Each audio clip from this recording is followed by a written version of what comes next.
Hi friends, welcome back to my channel. ఈరోజు వీడియోలో Ugadi special మామిడికాయ పులిహోర సింపుల్గా ఎలా తయారు చేసుకోవాలో ఇప్పుడు చూద్దాం. ముందుగా స్టవ్ వెలిగించుకొని మనము అందులో ఆయిల్ వేసుకోవాలి.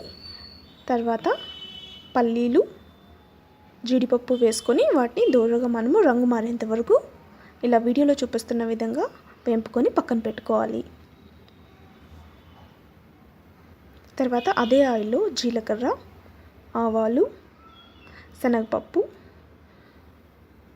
మినపప్పు యాడ్ చేసుకోవాలి.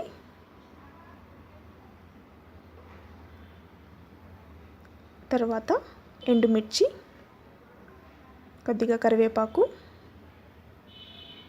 తర్వాత పచ్చిమిరపకాయలు, రుచికి సరిపడినంత ఉప్పు, కొద్దిగా పసుపు ఇవన్నీ యాడ్ చేసుకుని ఒక్కసారి బాగా మనము వీటిని ఫ్రై చేసుకోవాలి. ఇప్పుడు చిటికెడు ఇంగువ యాడ్ చేసుకోవాలి. తర్వాత మంచి రుచి గురించి ఇక్కడ కొన్ని మనము నువ్వులు కూడా యాడ్ చేసుకుంటే చాలా బాగుంటుంది.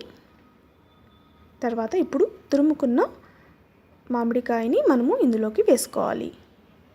ఇలా మామిడికాయ తురుము వేసుకున్న తర్వాత ఒకసారి బాగా కలుపుకొని 2 నుంచి 3 నిమిషాల పాటు దీన్ని బాగా కుక్ చేసుకోవాలి.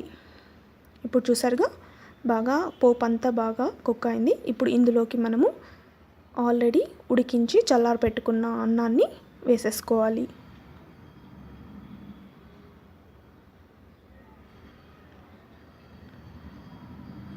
ఇలా మనము రైస్ని యాడ్ చేసుకున్న తర్వాత కలుపుకుంటూ తర్వాత మనం ఆల్రెడీ రోస్ట్ చేసుకున్న పల్లీలు, జీడిపప్పును యాడ్ చేసుకొని బాగా మిక్స్ చేసుకుంటే ఎంతో సింపుల్గా టేస్టీగా పులుపుతో కూడిన మామిడికాయ పులిహోర రెడీ అవుతుంది.